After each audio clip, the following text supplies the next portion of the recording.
Ma'am, ano pong pangalan nyo? Ako si Violeta Tabornal, 65 years old, taga Villamuson. Opo. San Jose del Monte, Bulacan. Taga Villamuson, San Jose del Monte, Bulacan. Ako dating may goiter. Ang laki ng goiter ko since dito, ang laki-laki niya. May kaibigan ako na may kaibigan ako na nag-refer sa akin na maganda daw itong Optidius, one Optidius para sa goiter. Since mga September last year, nag-start ako mag-inom ng Optidius. 2020 po yun. To 2020, September 2020, nag-start ako mag-inom ng Optidius. Okay.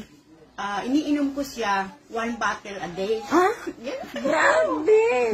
Kasi natatagalan ako. Opo. Natatagalan ako sa Konti-konti. So, Opo. ang ginawa ko, 1 bottle a day. Ano pong reaction nun nung isang bottle a day? Wala naman. Kaya ng katawan ko. Wala kang, hindi naninikip Nung ng first time bibig? kong uminom, sabay parang nahilo ako, humiga ako. After Okay. 30 minutes, nawala. Okay. Tuloy-tuloy na ininom ko, araw-araw. Kaya pag bumibili ko nun ng 5 days ko lang yon. Okay. Pero nakita ko yung progress ng liig ko na lumiit siya hanggang ganito na lang. So, talagang ang laki niyan. Nakanyan, mula yan dito hanggang dito. Okay. Ay, grabe. Oo, nakakatuwa. Nakailang bottle po kayo pa? Hindi ko matandaan kasi nakabili ako ng halagang bukod dun sa membership ko, nakabili akong 8,000 plus na halaga na halaga. Hindi ko na matanda ko yung bottle. Pero kapag i-compare mo siya sa... Inihingi ako pinapaprepare ako ng doktor ng 130 to 150,000 para sa operation. para sa operasyon. Oo, pero... So wala akong pera, nagsubok ako nito. Ay naka 8,000 pa lang ako, ganito na yung progress ng liig ko. So tuloy-tuloy ako.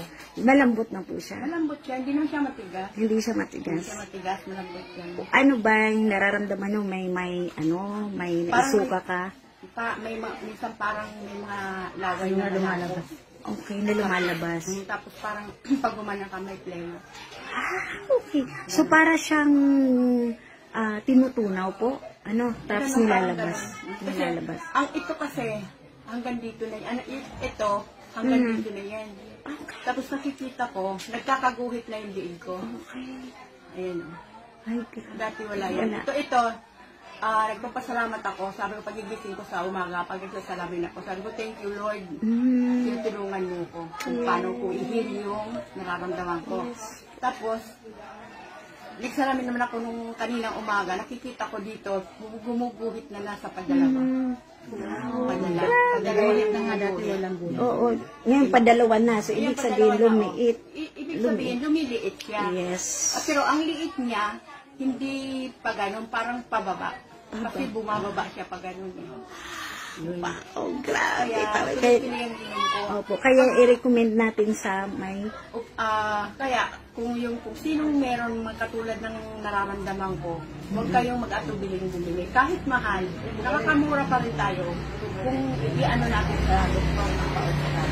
Tsaka lang, pray, bago uminom, pray, pagdating sa umaga, pray, magpasalamat sa Panginoon, nagkaroon tayo ng ganito.